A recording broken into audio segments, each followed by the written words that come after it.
নমস্কার, আমি শিপ্রা। আমার চ্যানেল শিপ্রার কিচেন কথায় সকলকে স্বাগত। আজ আমি একটি মিষ্টি পদ রান্না করছি, সেটা হলো মিষ্টি দই।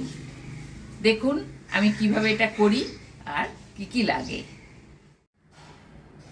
আজ আমি মিষ্টি দই বানানোর জন্য দুটো ফুল ক্রিম দুধ নিয়েছি আমুলের। 1 সের দুধে দিয়ে আমি বানাবো, সেই মতো আমি 250 চিনি নিয়েছি।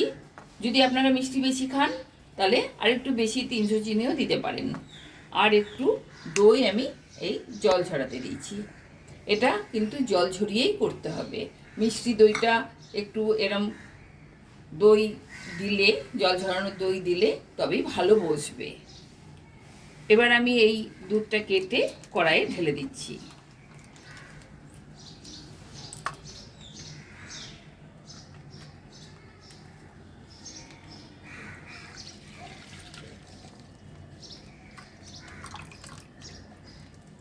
এটাকে আমাকে ফুটিয়ে ফুটিয়ে একদম 700 750 মতন করে নিতে হবে। 1 কেজি দুধকে ফুটিয়ে 700 750 মতন করে নেব।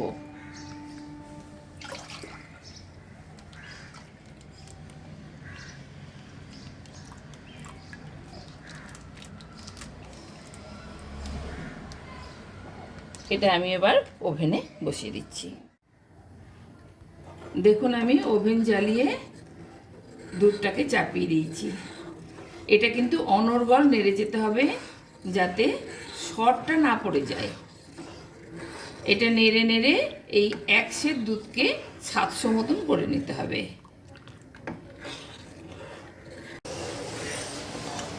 দেখুন দুধটা ফুটে ফুটে অনেক গাঢ় হয়ে গেছে। এবার আমি এর মধ্যে ওই যে 250 চিনি নিয়েছিলাম তার 200 মতন চিনি দিয়ে দেবো, আর 50 গ্রাম চিনি রেখে দেবো ক্যারামেল করার জন্য। দেখুন দুধটা ফুটে 700 মতন হয়ে গেছে, অনেক গাঢ় হয়ে গেছে। এবার এটা আমি সাইডে রেখে ক্যারামেলটা করে নেব। আর দুধটাও একটুখানি ঠান্ডা হবে, অল্প গরম থাকতে থাকতে আমাকে দইটা বাটতে হবে। তাহলে আমি এটা নামিয়ে নিচ্ছি, নিয়ে ক্যারামেলটা বসিয়ে দিচ্ছি। দেখুন আমার দইটা জল ঝরে গেছে, এই কতটা জল বেরিয়েছে দেখুন। এবার আমি এই দইটাকে খুব ভালো করে ফেটিয়ে নেব।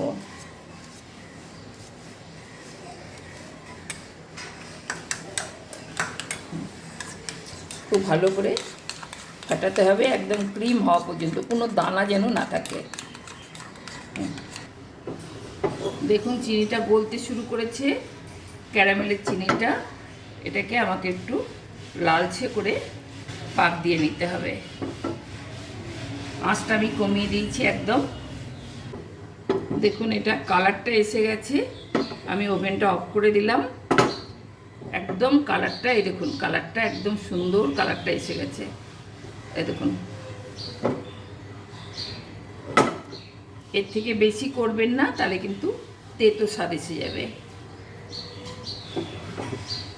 এবার আমি এর মধ্যে একটু দুধ ঢেলে দেবো।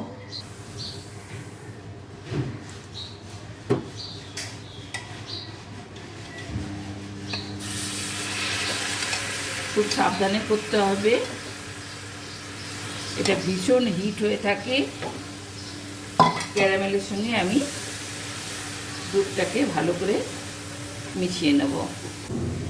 দেখুন দুধটা ক্যারামেলের সঙ্গে আমি একদম মিশিয়ে নিলাম। ব্রাউন কালার হয়ে গেছে, লাল দইয়ে যেমন কালার আসে সেই কালারটা আমি আনতে চাইছি। এবার আমি কি করব, এই যে দইটা খুব ভালো করে ফেটে নিয়েছি, এর মধ্যেও আমি একটু দুধ দিয়ে দেবো, হালকা গরম দুধ।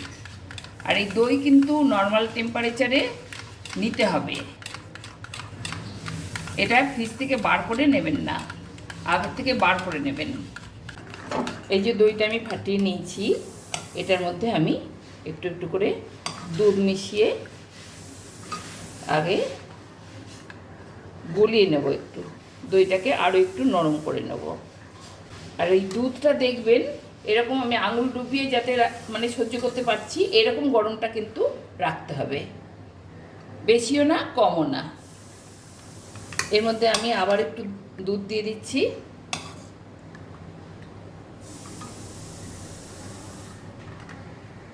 দিয়ে এটা ভালো করে গুলিয়ে দিচ্ছি। এবার তিনটে আমি একসাথে মিশিয়ে দেবো।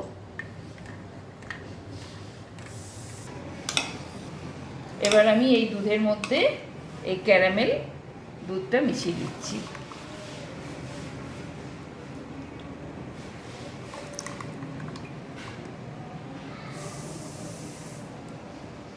খুব ভালো করে মিশিয়ে দেব। তারপর এই দইটাও এর মধ্যে মিশিয়ে দেবো।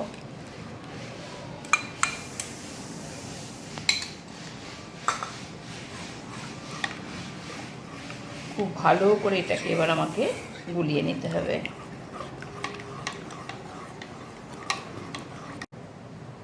আমি বাটিটা মাইক্রোওভেনে প্রিহিট করে নিয়েছি 1 মিনিট। এবার এটা এর মধ্যে আমি ঢেলে দিচ্ছি। একটু ওপর থেকে ঢালবেন, তাহলে দেখবেন একটা ফেনা ফেনা মতন হবে, দেখতে ভালো লাগবে। দেখুন মিষ্টি দইয়ের প্রিপারেশান রেডি। এবার আমি এটাকে একটা কম্বলের মধ্যে রেখে দেব। চাপা দিয়ে দিলাম, কভার দিয়ে দিলাম, দিয়ে এই কম্বলটা ওপর দিয়ে চাপিয়ে এইভাবে আমি 7-8 ঘন্টা রেখে দেবো। হাত দেবো না একদম। 7-8 ঘন্টা পর এটা আমি খুলে আপনাদের দেখাবো। তাহলে কেমন লাগলো আপনাদের আমার তৈরি মিষ্টি দই? এটা আমি 7-8 ঘন্টা পর হাত দেব, দেখব কতটা বসেছে। তারপর আমি 2 ঘন্টা ফ্রিজে রেখে দেবো, তারপর আপনাদের কেটে দেখাবো। আর যদি ভালো লাগে তখন আপনারা আমাকে কমেন্ট করে জানাবেন। আপনারা তো দেখেছিলেন যে আমি দইটা কম্বলের মধ্যে রেখে দিয়েছিলাম। 10 ঘন্টা পর আমি কম্বল থেকে বার করেছি, করে 2 ঘন্টা ফ্রিজে রেখে দিয়েছিলাম। এখন আমি দইটা নিয়ে এসেছি, আপনাদের দেখাই কেমন বসেছে। দেখুন দইটা আমি কেটে দেখাচ্ছি। এটা মাটির হাঁড়িতে বসালে আরও ভালো বসতো। আমি আগে মাটির হাঁড়িতে বসিয়ে দেখেছি, খুবই ভালো বসেছে। এটা আমি কাঁচের বাটিতে প্রথম করলাম, কিন্তু তাও দেখুন দইটা একটু জল কাটছে না। কি সুন্দর বসেছে দইটা দেখুন। পরে একদিন আপনাদের মাটির হাঁড়িতে করে দেখাবো। তাহলে কেমন লাগলো আমার তৈরি মিষ্টি দই? ভালো লেগেছে তো? আপনারা এইভাবে বানাবেন, খাবেন আর আমাকে জানাবেন। লাইক করবেন, সাবস্ক্রাইব করবেন আর বন্ধুবান্ধবদের শেয়ার করবেন। পাশে থাকা বেল আইকনটি প্রেস করে দেবেন। কেমন? তাহলে আসি।